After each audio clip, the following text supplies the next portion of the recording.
नमस्कार मित्रों, हिंदी एस्पिरेंट्स की यूट्यूब चैनल पे आप लोगों का स्वागत है। मेरा नाम है नवीन कुमार। आज हम एक बड़े ही इंपॉर्टेंट टॉपिक की बात करने जा रहे हैं, यूनियन और फेडरल के अंतर को लेकर।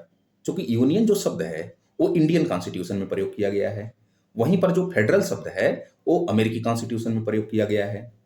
तो क्या कुछ अंतर है, कभी कभी जो है चर्चा का विषय भी बना रहता है। इसके अलावा जीएस सेकंड पेपर में कभी कभी क्वेश्चन भी पूछ लेता है। तो आते हैं इन्हीं यूनियन और फेडरल शब्द को लेकर हम थोड़ा से बैकग्राउंड के साथ डिस्कस करते हैं। जैसे भारत जो है उपनिवेश रहा है ब्रिटेन का, वैसे अमेरिका भी उपनिवेश रहा है ब्रिटेन का। मतलब कि भारत पर भी शासन ब्रिटेन का रहा है, वैसे ही अमेरिका पर भी ब्रिटेन का शासन रहा है। ठीक है ना।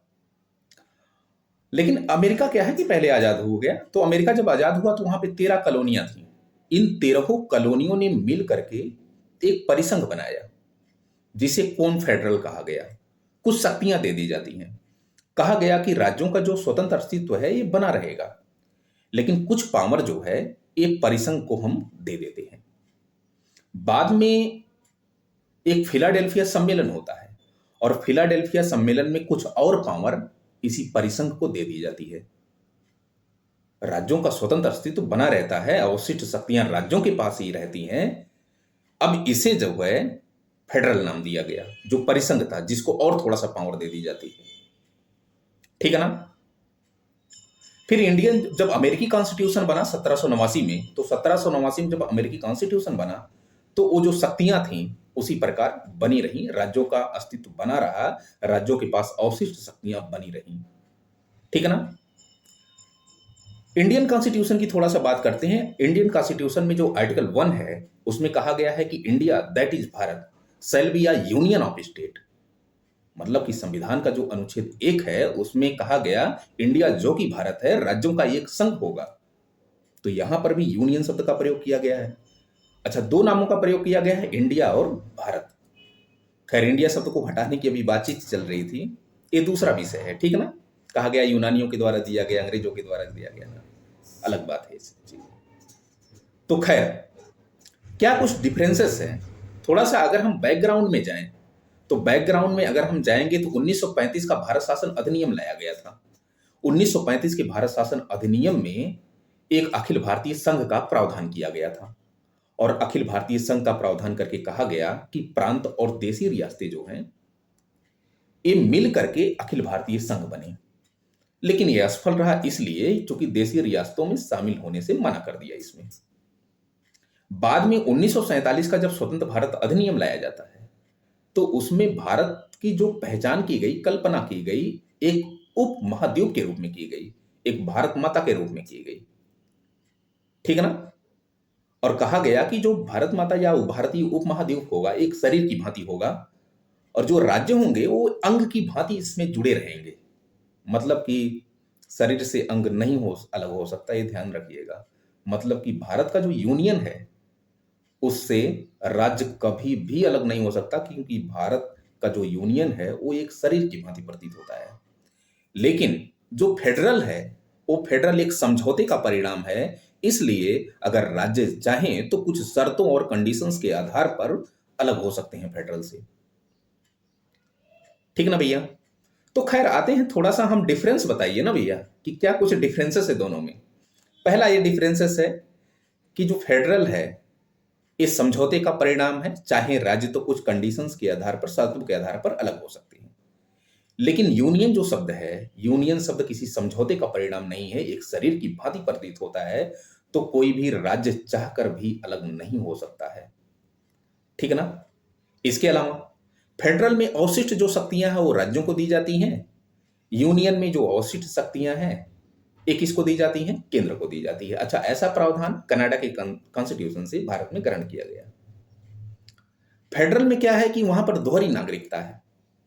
मतलब कि अगर कैलिफोर्निया का नागरिक होगा तो वो कैलिफोर्नियाई नागरिक होगा, कैलिफोर्निया का जो निवासी होगा कैलिफोर्नियाई नागरिक होगा। इसके अलावा अमेरिकी नागरिक अलग से होगा, दोहरी नागरिकता। ठीक है ना। जैसे टेक्सास प्रांत का कोई निवासी होगा तो टेक्सास प्रांत की नागरिकता लिया रहेगा और अमेरिका नागरिकता अलग से लगेगी। लेकिन भारत में केवल केवल वी आर इंडियन, हम केवल केवल भारतीय हैं, ना तो हम बिहारी हैं। बिहारी हैं, बिहार के निवासियों को बिहारी कहा जाता है, ना कि नागरिकता है। ठीक है ना। तो वी आर इंडियन, केवल केवल हम केवल केवल भारतीय हैं, मतलब एकहरी नागरिकता का प्रावधान। अच्छा, ये एकहरी नागरिकता का जो प्रावधान है वो हमें ब्रिटेन से ग्रहण किया गया, ठीक है ना। खैर, आते हैं अपने मुद्दे पे। और क्या कुछ डिफरेंसेस है? और डिफरेंसेस ये है कि फेडरल में अगर नए राज्यों की स्थापना करनी है, नाम परिवर्तन करना है, सीमा परिवर्तन करना है, तो बिना राज्यों की सहमति के फेडरल नहीं कर सकता है। लेकिन भारत में आर्टिकल 3 याद करिए, नाम परिवर्तन, सीमा परिवर्तन, नए राज्यों की स्थापना, इसका जो राइट दिया गया है वो किसको दिया गया है? संसद को दिया गया है। राज्य की पावर एकदम जीरो रखी गई है। ये आप डिफरेंसेस बता सकते हैं, ठीक है ना। कुछ और डिफरेंसेस भी आप बता सकते हैं कि जैसे भारत में जब आपातकाल लागू होता है तो आपातकाल की सिचुएशंस में भारत में केंद्र हावी रहता है, लेकिन फेडरल में कुछ ऐसा डिफरेंसेस नहीं है। केंद्र वहां पर केंद्र हावी नहीं रहता, बल्कि जो है वहां पर ये सिचुएशन रहती है कि राज्य अपनी स्वतंत्र स्थिति में बने रहते हैं, ठीक है ना। अच्छा, एक मजे की आपको बात बताऊं कि टेक्सास प्रांत ये फेडरल से अलग होना चाह रहा था, और टेक्सास प्रांत जब आजादी मिली तो टेक्सास प्रांत अलग होना चाह रहा था, संविधान बन गया उसके बाद। लेकिन एक केस आता है टेक्सास बनाम व्हाइट केस, तो उसमें मतलब सुप्रीम कोर्ट, अमेरिकी सुप्रीम कोर्ट में मैटर गया, न्यायालय में मैटर गया कि क्या कोई प्रांत इस फेडरल से अलग हो सकते हैं। तो अमेरिकी कॉन्स्टिट्यूशन, अमेरिकी जो संविधान है उसकी व्याख्या करते हुए सुप्रीम कोर्ट ने कहा, अमेरिका की सुप्रीम कोर्ट ने, कि अमेरिका के संविधान में किसी भी भाग और किसी भी अनुच्छेद में कहीं पर भी ये जिक्र नहीं है कि कोई भी प्रांत या राज्य चाहे तो वो संघ से अलग हो सकता है, फेडरल से अलग हो सकता है, ऐसा कहीं नहीं जिक्र है। पर हां, सुप्रीम कोर्ट ने दो कंडीशंस बताई। इन दोनों कंडीशंस के आधार पर कोई अगर प्रांत चाहे तो फेडरल से अलग हो सकता है। पहला पहला उन्होंने बताया कि भैया, अगर फेडरल मतलब कि अगर 50 राज्य अगर ये चाह लें कि फला जो प्रांत अलग होना चाह रहा है ये अलग हो जाए, मतलब सारे प्रांत अगर चाह लें तो अलग हो सकता है। और दूसरा कि उस प्रांत के वजह से पूरे अमेरिका में एक क्रांति सी छिड़ जाए, एक हिंसा सी फैल जाए, सो वो अलग हो जाएगा। तो ये दो कंडीशंस रखी गई, ठीक है ना। तो ये कुछ आप डिफरेंसेस बता सकते हो। आई होप आपको पसंद आया होगा लेक्चर, फेडरल और यूनियन में क्या कुछ डिफरेंसेस हैं। मैंने उदाहरणों के माध्यम से और एक सरल भाषा का प्रयोग करके आपको बताया। तो आज के लिए फिलहाल इतना ही। Thank you so much. और आपको वीडियो वगैरह पसंद आए तो आप सब्सक्राइब वगैरह कर लीजिएगा, ठीक है ना, पर बहुत ज़्यादा ज़बरदस्ती नहीं, ठीक है। Thank you.